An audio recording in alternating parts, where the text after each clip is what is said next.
2 more ramp closures on the Beltline, but for this one, drivers might actually be happy about it. Good evening, I'm Eric Franke. And I'm Susan Simon. On Monday on News 3 at 10, we told you about the dangerous game of chicken that some drivers are playing to get onto the westbound Beltline from Rimrock Road. The DOT has finally taken notice, deciding to close that ramp altogether. News 3's Marc Lovicott is live at the intersection now with more. Mark?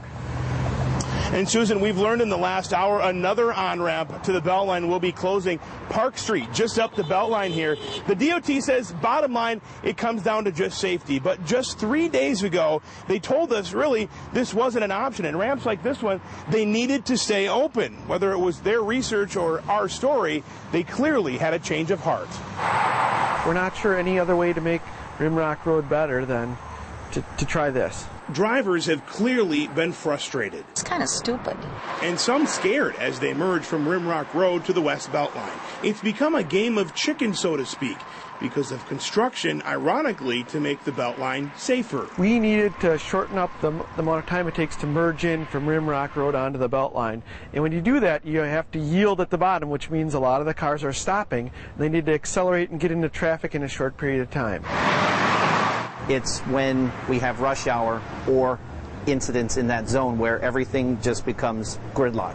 The Dane County Sheriff's Department says in the last few weeks since the lane merging, there have been 8 incidents in this stretch. At least 2 were a direct result of that merging issue. You've got people who've been waiting in line on the Beltline, and now they got to allow these people to merge. And that's where people take chances and stuff like that. We did a bunch of things to try to make it better. We lowered the speed limit to 45.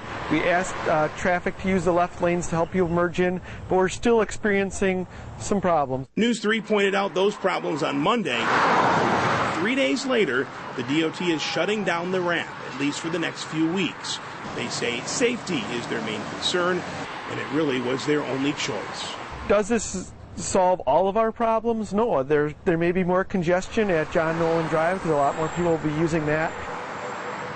That's because John Nolan Drive is the recommended detour. The DOT is asking folks who normally use Rimrock to use John Nolan instead. Now, just up the Beltline, the same exact issue. We mentioned this earlier. Drivers having this merging issue from Park Street trying to get onto the Beltline, all because of that construction. And that's why one of the on-ramps there will be closed starting tomorrow. Again, all because of safety concerns.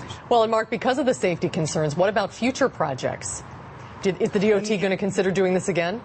And very likely so, Susan. What we've learned is the DOT says this is pretty much a learning experience. They haven't really had to try something like this on a highway the caliber of the Beltline ever before with a construction project. So this is a learning experience, and they say they will be thinking twice before they will be doing something like this on other projects. Good way to describe it. Marc Lovicott reporting live tonight. Mark, thanks.